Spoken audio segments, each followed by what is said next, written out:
إن الحمد لله نحمده ونستعينه ونستغفره ونعوذ بالله من شرور أنفسنا ومن سيئات أعمالنا من يهده الله فلا مضل له ومن يضلل فلا هادي له وأشهد أن لا إله إلا الله وحده لا شريك له وأشهد أن سيدنا وسندنا وحبيبنا وحبيب ربنا ومولانا محمدا عبده ورسوله أما بعد فأعوذ بالله من الشيطان الرجيم بسم الله الرحمن الرحيم قل إن كنتم تحبون الله فاتبعوني يحببكم الله ويغفر لكم ذنوبكم والله غفور رحيم وقال رسول الله صلى الله عليه وسلم النكاح من سنتي وفي رواية فمن رغب عن سنتي فليس مني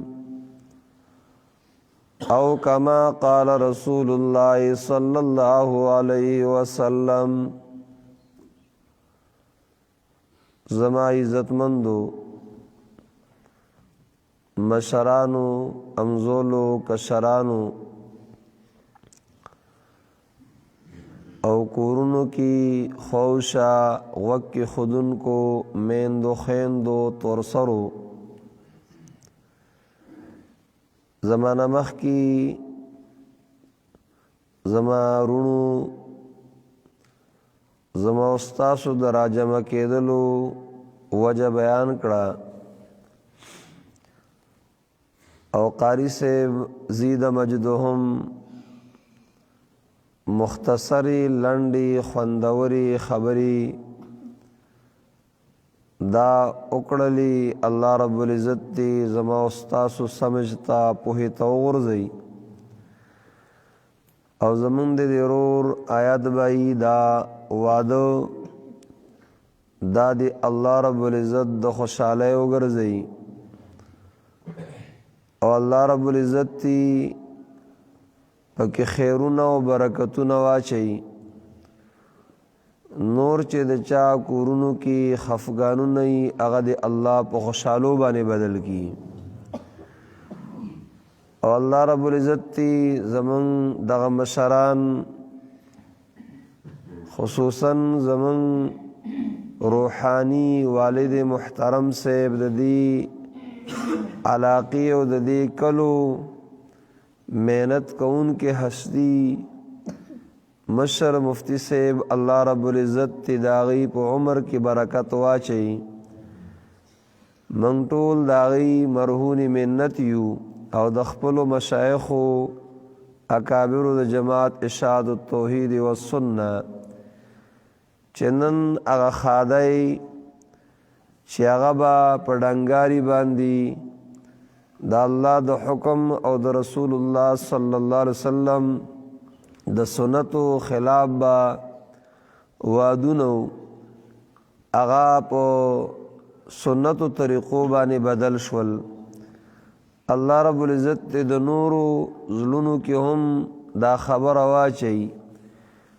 چی دا وادونا څومره په ساده طریقې سره او څومره د شریعت برابري نو دمره به هغه د برکت وي او د برکاتو وي او دا زه نه وایم دا رسول الله صلی الله علیه وسلم فرمایي اعظم النکاح برکتا ایسرہ مؤونۃ۔ رسول اللہ صلی اللہ علیہ وسلم فرمائی په نکاحونو کې هغه نکاح هغه واده ډیر د برکت وي، ډیر د خیر وي، چې پای کې کړاو کمی، پای کې تکلیفونه کمی، ساده طریقے سره ہی شادی کو سادی بناو۔ د غدری ټکی ته لري کول غواړي او ساده کول غواړي، څومره چې وادونه آسان شول، ساده شول، زناګانې به کمیږي، نو د الله رب العزت د طرف نه به برکات نازلیږي، او څومره چې وادونه ګران کړی شول، نو الکان جنکی نارینه و زنانه الله رب العزت تی نکی، معاذ الله اب زناگانو کی اخته کیږي، نو دبرنه با بی برکتی راځي، پریشانه سره به مونږ مخ یو،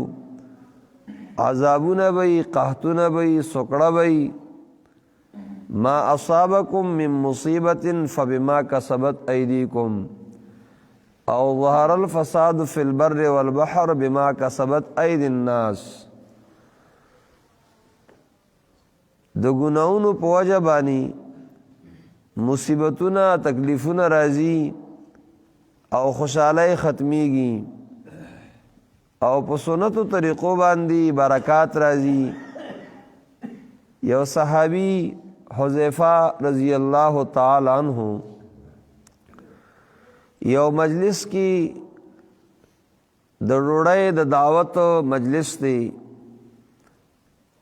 او پای کې دیم دی نور پکې همشته اغیار، نو د ډوډۍ د خوراک په وخت کې د لاس نه نوڼۍ هغه وغورځېده، دسترخوان باندې د هغې نه راوچته یې کړله او هغه یې خولې ته کړله۔ خادم ورته وایي هر قسم خلق پکې دی، دی ته به بد ښکاره شي، د په سنت طریقه باندې عمل وکړو، ځکه رسول الله صلی الله علیه وسلم فرمایي تاسو کې چې کله د یو تن نه نوڼۍ وغورځېږي، هغه دی راوالي او هغې سره کم بسر کې مسر کې خسڼې څه شی نښتې دی ادي لرې کي او دا دی اخري، ځکه انکم لا تدرون فی ای طعامکم البرکه، تاسو ته دا پته نشته چې تاسو له په دې خوراک په کومه حصه کې برکت او خیر ډېر غورځولی شوی دی، شاید چې هغه دغه نوڼۍ وي، نو هغه د اوچته کړله، خادم شاګرد هغه ورته دا خبره وکړله، دی څه عجیبه جواب ورکوي، فرمائی اترکو سنت حبیبی لهؤلاء الحمقاء، زه د خپل پیغمبر سنت د محمد رسول الله صلی الله علیه وسلم د دې بیوقوفو، د دې کمقلو، د دې نادانو د وجې نه نشم پرېښودی، دی که ما پسې هر څه وایي، خو زه به د خپل پیغمبر سنت چې دی نه هغه نه پرېږدم او دا به زه سرته رسوم۔ اکثر زمون وادونه په پوګانې به راشي، ماسیګانې به راشي، چې د قرآن او سنت نه نی خبرداری، خویندې به راشي، وی دا غم دی که دا خادي ده، بلکې کله داسې هم شوي ځان سره په برقه کې ډولکې راوړئ او یا ټیپ راوړئ۔ زما یو ملګری و او ما سره مسله کې ډېره مرسته کوله، اوس وفات دی، الله دی غریق رحمت کی۔ دا دوه ملګري زما ډېر عجیبه و، د یو د زوی واده و بالکل ښه صحیح طریقې سره، خو د واده په ورځ باندې خو نارینه کوشش کوي کور ته نه ځي، ځکه زنانه ډېر راجمع شوي، اس ډنګ ډونګ اس شی پکې نو، عین د واده په ورځ باندې زنانه په برقه کې ځان سره، په چیل کې ځان سره پټ ټیپ راوړی و، د هغې کور ته داسې مې ولار تلې وه، داسې کور په غاړه به راتلې، دیره دې ځای کې وه، او داسې هم تلې وه، او د شامت زه داسې تاو شم، هلته مې سکوټر ودرو، د هغې د کور غاړه چې راختم اواز را باندې ډېر ناشنا ولګېده، ډېره ناشنا. چې رالم دیرې څخه راورسېدم، دروازې څخه مې یو ملګري ته وویل، ما هغه ته ووایه لالا ته چې مفتی صاحب راغلی و، هغه لاړو. هغه ته یې چې وویل څه چل به وي، چې کور ته لاړو دغه چې ولیدو هغه هر څه یې بند کړو، وی سم کار یې وکړو. زه یادولم که بل تن وی 20 ګیلې معنی به یې کولې، وی هغه د چا داسې واده له ځي نه، او چې نن زما په واده کې هغه شریک شي، سبب هغه مسله څنګه کوي؟ دا دغه د خولې خبره وه. زما بل یو ملګری و، ما یې ورځ د قبر د پخولو چې دا حرام دي دا مسله مې وکړه، اوس وفات دی، الله دې وبخي بابو صاحب، دا ملګري پیژني، دا مخکې عثمان خان لالا ما مسله وکړله، ماښام زما خواله رالی، وی مفتی صاحب تا وختي مسله کړې وه. زه لړم د کور نه مې سټک او پلک او دا شیزونه واغستل، ما د مور قبر ډېر په مینه باندې د اسنبدال نه ما هغې له قبر راوړی په 2000 روپۍ باندې. دا د ډېر وخت خبره ده، 97 96 97 98 وی په 2000 روپۍ ما قبر راوړی و، او هغه مې ذره ذره کو، مات مې کو، سنتو سره بالکل برابر کو. یو ورځ ما ته وی زما د زوی واده دی، چې څومره سنت دي که نه بس هغه را باندې جاري کا، چې څه پکې پاتې نه شي. ما ښه ډېره ښه ده. رسول علیه الصلاۃ والسلام سنت طریقه دا ده چې تاسو نکاحونه په جومات کې وکړئ. نو زمونږ د بیټک ته ځغلی، دا د مټۍ د وجې نه خفه کېږئ مه، څه د وجې نه؟ د مټۍ خوږې د وجې نه چې دا به دې خلکو له اوس ورکول مې ورکوه که نه. رسول علیه الصلاۃ والسلام یې په دې اعلانونه وکړي، نو د مړو اعلانونه به کوي چې په نکاح باندې رسول اسلام اعلان وکړي، هغه نه کوي، په جوماتونو کې وکړي. دا یو ورځ ماښام لمونځ شو، واده به لا وروستو وي، ډوډۍ به وروستو ورکوي. ماښام لمونځ شو، زه پاڅېدم، ما یې الله هم په ایمان خوشحاله که، وروستو ایثار شي یو نکاح ده، ټول خلک ایثار شو. ما د بابو صاحب د زوی نکاح ده، د هغه ماما دی، د دې هلکانو بابو صاحب د کور والا رور دی، ما ته را نږدې شو، هغه ته نږدې شو، وی بازار نه مټۍ زر راړم، وی ورشه مفتي صاحب ته ووایه نو که هغه ته ویلی شي. نو ما ته یې ویلی نه شول، بیا را نږدې خیر چې لکه دا خلک به څه وایي، وی جي څه مټۍ راړم، وی پینټه راړم ټیکی، ما غلی کېنه چپ، بس نکاح تړو هر څه کار به وشي. ټول خلک ناست و، ښه ښکلې نکاح وتړلی شو، ما زر زر کسان دغه راولئ، کار برابر کوي. نکاح مې وتړو، ما الله دې د خیر او د برکت کړي، زه الله هم په ایمان خوشحاله کړه، ودرې جومات نه. چا دا غږ نه شو کولی چې اوس مټۍ او که ما دا تاسو ټول روحانۍ د دغې نه جوړ دی. سنت طریقه هغه ډېر اسانه ده، ډېر کار اسان دی. بیا مې چې کله د خیر سره ډوډۍ به بابو صاحب کوي، بیا به ډوډۍ وخورئ، الله دې وبخي، بیا به ډوډۍ وخورئ، ښه برابره ولیمه به وي، او زه یې نکاح وشوله، او ما د ټولې طریقې دغه وښود، مې دا اسانه خبره ده. الله رسول علیه الصلاۃ والسلام فرمایي، من احب سنتی فقد احبنی ومن احبنی کان معی فی الجنہ. زما د سنتو سره چې څوک مینه کوي، د زما سره مینه ده، او چا چې زما سره مینه وکړه دی به ما سره په جنت کې وي. الله دې موږ د رسول الله صلی الله علیه وسلم سره په جنت کې ورسوي.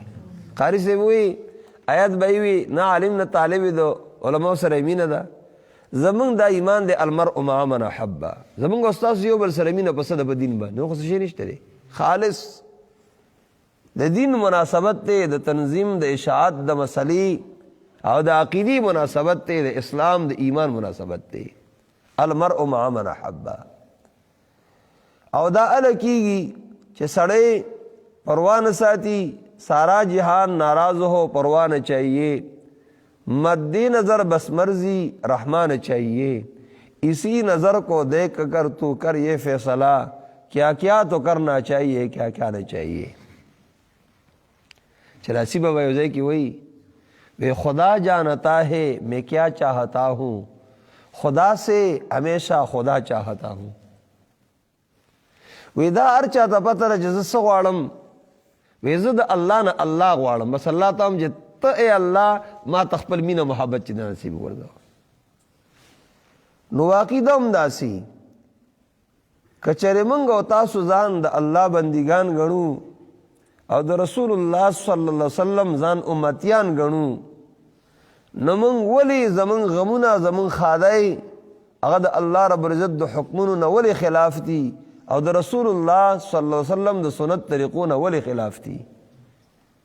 زنانه ولهم دا پکار دي او ټول کمال او اختیار واک دن هغه د زنانو سره وي، د کور مشري خو د دې ده که نه. زمونږ استاذ دی شیخ د خال شیخ صاحب، هغه وایي درې قسمه خلکو سره مقابله ډېره ګرانه ده، دا ملفوظات دي. وی یو د عوامو سره په اختر شو قدر کې د امام خیر نه وي، امام صاحب خیر به دې نه وي که شو قدر اختر دې ورکړه سروانه راشي هم ته به راګیرې وي، ده ویلي نو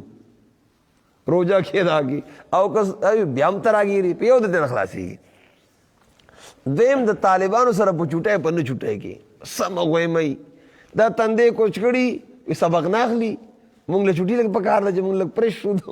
دمه شو مونږ دا جلو شو. دریم د غمونو خادو کې د ښځو سره سپېموله به دې راولي، داسې سپېموله به دې راولي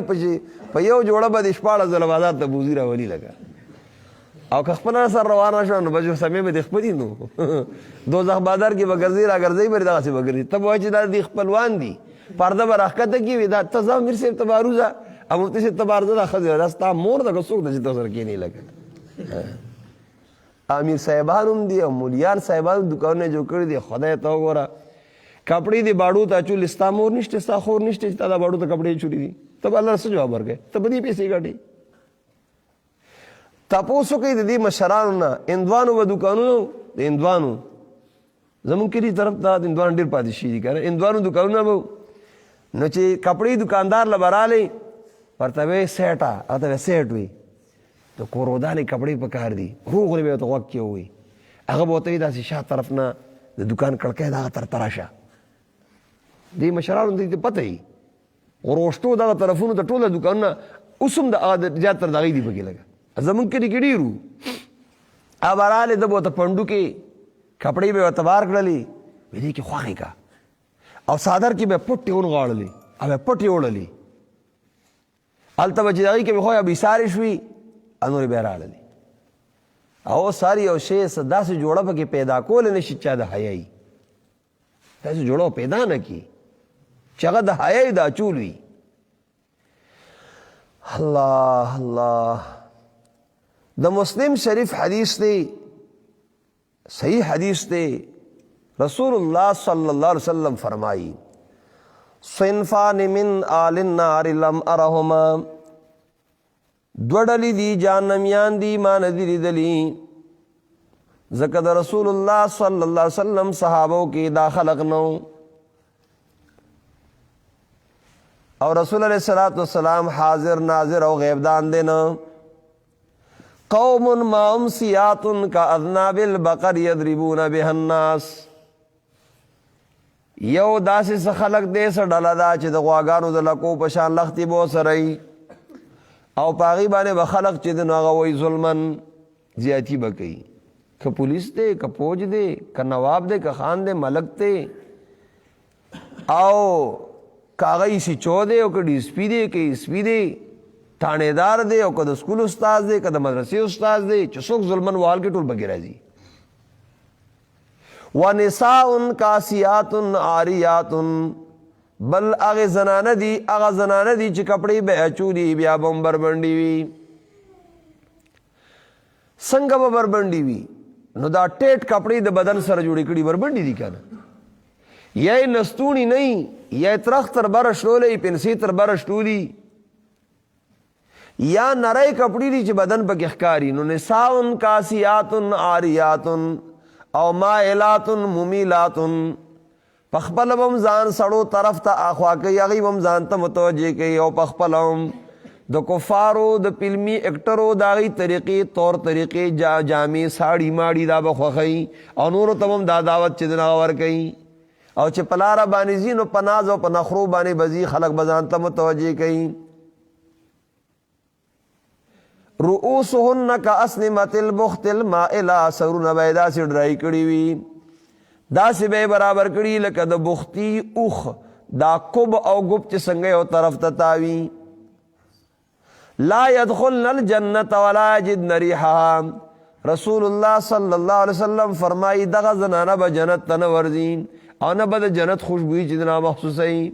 وان ريحها ليوجد من مسيرة كذا وكذا، حالانکه د جنت خوشبویي چې او یا کاله فاصله څوک لري وي نو هم به جنت خوشبویي محسوسوي. الله دې موږ تاسو ته نصیب وکړي، الله دې موږ محرومه کوي نه. زنانه میندې خویندې تورسري په دې وادونو کې سرتور سر به دقسې ګرځي، هلکانو جینکو پته پکې نه لګي، جنج دی او رواني او ګاډي دومره کړي د 400 او دغه طرفونو ته اوس زمونږ طرف ته هم دا هغوی مې شروع شوي دي. هلکان به پکې سرونه به یې راوباسلي او دا د یو بل نه مخکې کېږي، اوس کوټرو باندې تصویرونه پوره غویمۍ درز یو پکې دغه شي، هغه خادي په غم باندې چې دنه بدلی شي، ډزارئ کله د واده الګ پکې هم لګېدلی لکه دا ولې د خلاف شریعت چې څومره کارونه دي د هغې دا سپیرتوبي او د هغې دا اثري، او څومره چې سنت طریقې سره دومره په هغې کې الله رب العزت خوشحالي چې دنه راولي. د نکاحونو ګڼ قسمونه دي، دا کم چې من زمونږ او ستاسو په شریعت کې دې سره ملتا جلتا نږدې دا قریشو کې هم دا نکاح وه، او دا به اشرافو عزتمندو به کوله.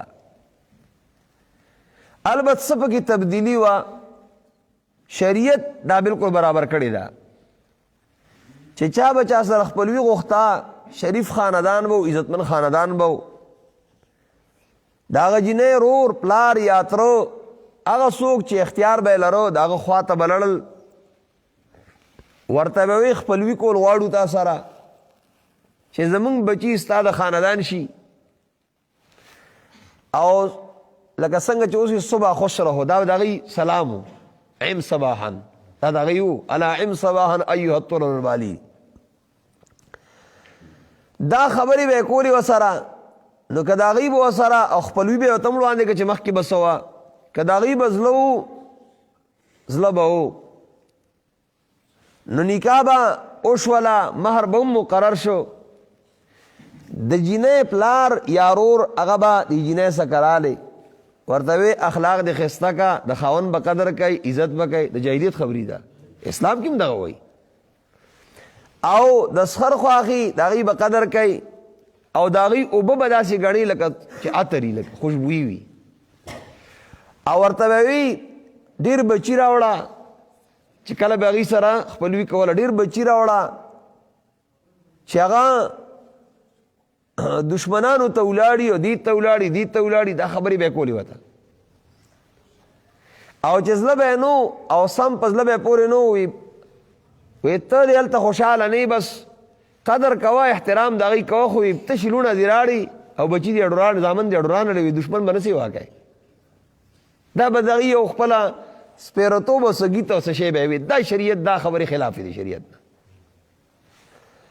دا طریقه په اشرافو کې وه د قریشو، د هغوی دا طریقه وه،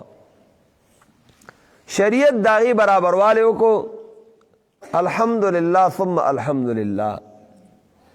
او رسول علیہ الصلوۃ والسلام وی تزوج الودود الولود، هغه خاندان کې وادونه کوي چې هغه مینناکي او بچی راوړي، دا یو عزت دی، یو اکرام دی، او دې ته سوچ او فکر سړی وکړي عجیبه د الله رب العزت تقسیم دی. پلار او مور بوډاګار شوي نو خوش نصیبه هغه زوی او هغه لوڼه دي چې هغوی د مور پلار خدمت کوي، دا نه چا په ځای باندې پرېږدي او خپله ښځه والي هغه خدمت ته محتاجي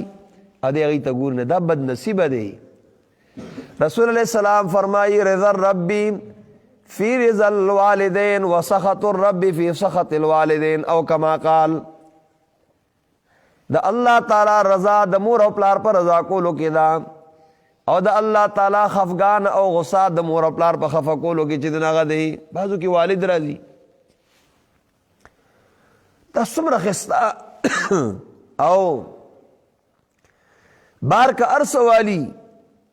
نو کور تیراڑی او مورلا یا نیالا اغیل ورکیا خوشحال شي. اغا مور دانا کئی چی اغا ادابم ظالم جابر بئی چی ستا دا بچو خیال نساتی، ستا دا خزی خیال نساتی، دا ظلم بمغا نکئی. خو چی تراڑی خوشحال شي اخبلتی و دانی والی زب بچیا اللہ تی خوشحال سا تخپل کور توڑا گارتا نو دوارت ہوگی. خو پختانا وی مور د بچی رنگ تا گوری، بچی استا دا رنگ نن تور نده زیڑ نده تسا خفا گونه نی، او خزای سنگ تا گوری چی سیر آڑل چی وردن نای کما نو موری چی دن اغا رنگ تا گوری او خزای سنگ تا گوری. دا سینه دا پکار. دا زنانا جنه چی واده شوا دا دی دا سوچو کی دا فکرو کی چی زمان مور او پلار مانا التپات شول دا غی خدمت ما کهو، اس میں دا سخر او خاخ دا مور پلار پر زیباری دی زبردی خدمت کوم، جنتی ماحول بھئی. نو دا سخر خواخی دیو گوری چه زما لور یوزای کی وادی او دا غی سخر خواخی اغی سربت کی زخفا کیگم دا خم دا چا لور خور دا کنا دیتا دی دخپری بچے پا نظر گوری تا گور جنتی ماحول جوڑی کنا جوڑی. داروندار دا جنه چه واده شوا او دا دی کور کې د خاون خور دا چه اغی تا اندرور وی او چه کل دیندار نینو اندر اوری زوات بیا اندر اور واما نو دا اندرور اغی لدا پکار دی کچر زما دا خور اندرور وی او دا اغی سر بد کئی نو زخفا کیگم نو دام دا چا خور دا کنا نو دا دیم دی تسوچو کی چی دا اندرور پاتی دا که زما خور اگا پاتی شوی او یو زنانا و سربت کئی رندار و سربت کئی زپ خفکی گم نو دی سر زولی بد کم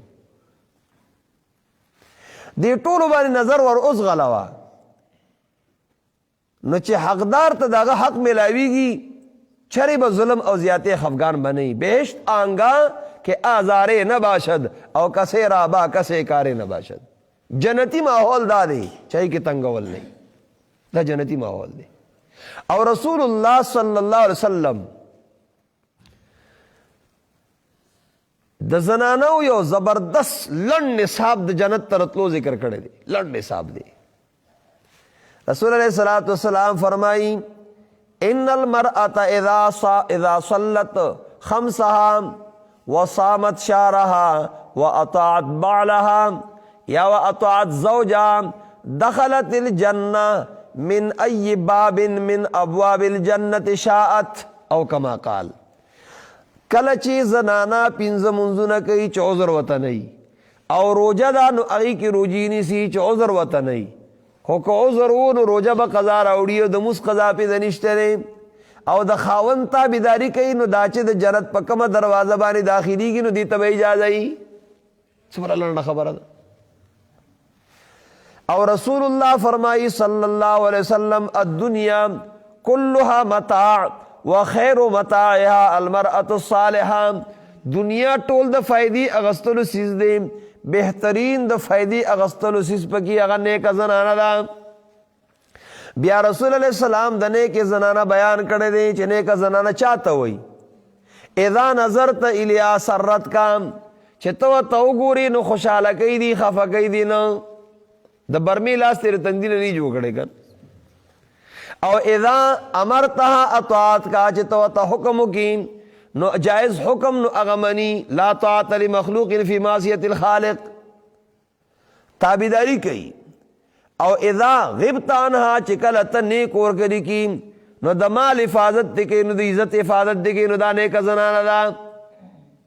قرآن کریم دک ویری دی فالصالحات قانتات حافظات للغیب بما حفظ اللہ. نیکان زنانا تابعدار د الله او د رسول الله او د خاوندانو دي. او حافظات للغیب حفاظت کون کی دی په وخت د غیر موجود گئے د خاوندانو کې بما حافظ الله زکه چې الله د دې حفاظت پاغي مقرر کړی دی، زکه چې الله د حفاظت حکم کړی دی بما حافظ الله. نو داغه عزت، داغه حیا، داغه ابرو، داغه مال دا ساتي، دا نیک زنانه ده. او حافظات للغیب دا معنا هم دا حفاظت کون کی دی دا اغا پناہ زینو، بدن کے پناہ زینو دی بما حافظ اللہ، اللہ داغی دے حفاظت اسباب پیدا کردی دا باغا پناہ ساتی. او حافظات للغیبی چکل دا خزی خاون، خو خزو بارک ذکر کی سڑی لپکاری چی دا خزو پوار پیدا نہیں کنا، نو کل دا خزی خاون خپل پٹی سے خبری وی نو خزی بیم بار اغا نخ کارا گئی دا خاون اغا پٹی خبری او خاون بم د خزی اغا پٹی خبری نخ کارا گئی دی تلالتی ویلی شوی دی. حافظات للغیب حفاظت کون کی دی دا اغا پٹ پنا خبرو چی دا دی پخپل میز کی دی ہن لباس لکم وانتو لباس لہن. خاوندان د خزو جامی دی او خزی د خاوندانو جامی دی لکه څنګه چې جامو سره دن عیوبات عورت پټیږي داسې خزا خاون به د خپل پټي خبرې به چې د ناپټي ساتي یا به یو بل ابه نښ کاره کوي بهر. دا منم ده حافظات للغیب بما حفظ الله. او رسول الله صلی الله علیه وسلم فرمائی لو كنت آمرا ان يسجد احد لاحد لامرت المرأة ان تسجد لزوجها، او بعض روایاتوں کی لامرت النساء ان يسجدن لازواجهن لعزم حقهم عليهن. کبھی دا اللہ رب العزتنا ما بل چاہتا دا سرخ کا تکولو دا سجدی کولو اجازہ کولے نما بخزی تا حکم کڑے ویچ خاوند تری سجدہ کئی زکا چی دا خاوندانو پا دی باری حقونا دی، خو صرف دا خاوندانو نا دی باری حقونا دی گورے. البتہ ولی رجال علینا درجہ ولہن مثل الذی علینا بالمعروف. اگا بیا الحمدللہ دا قرآن کریم پا درسونو کی، دا احادیث درسونو کی چھ دا خزی پا خاون بانی سا حقونا دی او دا خاوندانو پا خزو بانی سا حقونا دی. دا قرآن کریم احادیثو مبارکو منگا و تاسو تا تفصیلا بیان کردی، خو افسوس دا دے چھ منگا و تاسو علماء تا زان نزدی نکڑلو او دا زان بانی چھ دن اغا زمواری منگ اونا گڑلا 24 گھنٹی د دنیا د گٹلو د پارا اغا منڈشت دے. فیس بک لٹیم شتے، ہاکای لٹیم شتے، کرکٹ لٹیم شتے، او ولیبال او پوٹبال لٹیم شتے، پوٹبارو بانی ناستو لٹیم شتے، پپولو بانی ناستو لٹیم شتے، ٹی ویانو ویسیانو نو کیبلو دیسو لٹیم شتے، او دا اللہ کتاب لٹیم ورنکو، سنتو لٹیم ورنکو، احادیثو لٹیم ورنکو. زان دی خپل برابر چی دن اغا نکو. تاثر رسول و انت تظہر حبہم هذا لعمری فی القیاس بدیو لو کان حبک صادقا لأطاعته ان المحب لمن يحب مطیع. پیغمبر پاک صلی اللہ علیہ وسلم د سنتو خلاف کئی او دعوت دیره چې زما د رسول الله سره مینه ده، زما د الله سره مینه ده. دا ډیره ناشنا ده. د چا چې چا سره مینه دا هغه کړه وړه خپلوي، هغه سي جامې جوړوي، هغه سي پیزار، هغه سي تګ حرکت هغه سي کوي. نو چې موږ دعوت دی کوو چې د رسول الله سره مینه ده نو پکار دی چې هغه طریقې خپلې کړو کنه. هغه ځان له په غمونو کې په ښادو کې چې کومې طریقې دي بے مصطفیٰ بے رساخو شرا کی دین اموست، بے مصطفیٰ بے رساخو شرا کی دین ہم اوس اگر به او نه رسیدي تمام بول حبیث. ځان به د محمد رسول الله په طریقو خسته کول غواړي، که هغې ته ونه رسیدي ابو لهب هم تبا او تم تبایي. ابو لهب د نبی اسلام تر دی، خو چې د رسول علیه الصلاۃ والسلام راوړلې شوې مسله نه مني، په هغه طریقو ځان له زندگی نه جوړوي، تباه او برباد دی. هغه کامیابېدی نه شي. محمد صلی اللہ علیہ وسلم، محمد کی غلامی دین حق کی شرط اول ہے، اگر ہو اس میں کچھ خامی تو سب کچھ نامکمل ہے. بیا نامکمل دا خبر، بیا مکمل نہ دا. رسول اللہ صلی اللہ علیہ وسلم النکاح من سنتی ویلی، نکاح زما په سنتو کی یو طریقه دا، په طریقو کی طریقه دا. یو روایت کی بیا راځي څوک چې زما د سنتو نه مخ اړوي دا زما نه دی. نو یو طریقه د هغې د طریقو نه دا وه شریعت پای کې برابره نور هم ډېرې طریقې دي اتو نهو پورې نور هم دي استغفر الله اسلام کې خدا نشته دی دا هم پکې یو طریقه وه الله خدا غټایټ دا دلته چې تهذیب یافته وایي په دې کې دې سمپلې میلاویږي دې ته دیوس بې غیرته ورته ویل کېږي هغې کې دا یو طریقه وه چې کله ښځه به د بیمارۍ نه پاکېده دغه وخت کې د حمل ټیکاوېدو احتمال زیاتي نو یو سړی به چې خوښ و چې دی سخي دی یا دی بهادر دی او باډي ښه ده نو دې ته به وي ته هغه سره چې دنه میلاو شه استغفر الله بیا به سره خپل نه یو ځای کېدو وایي چې دنه ستا حمل ټیکاو چې دې ته به استبضاع وي دا به ورته وي او د ده دا نسل چې منکر راشي استغفر الله دا د جاهلیت د هغې یو رسم و یو طریقه وه دا بار چې کوم نوکران پاتې کېږي د سیټانو سره هغې کې دا بې غیرتي شته دی نوکر ته یې پرېږدي وي دا وي د ده نسل ځان ته کور کراوله او اوس هم شته دی او طریقه یې بدله ده لینقضن عور الاسلام عروة عروة من نشأ فی الاسلام ولم یعرف الجاهلیة عمر رضی اللہ تعالیٰ عنہ فرمائی د اسلام یو آدا یو طریقه به ماتی هغه څوک چې اسلام کې پیدا دی او د ته جاهلیت کارونه نه دي معلوم پس زناګانو کې خپلې لوڼه اخته کي خپلې ښځې اخته کي دا هم د هغې د نکاح یو طریقه وه یو بل ته وایي زه به تا ته خپله ښځه پرېږدم دا به ته بوځي ته به ما ته خپله ښځه پرېږدي استغفر دا هم د هغې یو طریقه وه د بدل نکاح دې ته به بدل نکاح بدل وي یو زمونږ او ستاسو هغه بدل دی هغه که د دې دپاره کوي هر یو له مهر ځان له مقرر کي لور خور بل له ورکړي هغه چې مهر مقرر نه کي دا هم د هغې یو طریقه نکاح شغار به یې ورته وي وی بس د دې مهر د هغې او د هغې ردي هغه بیا ناروا ده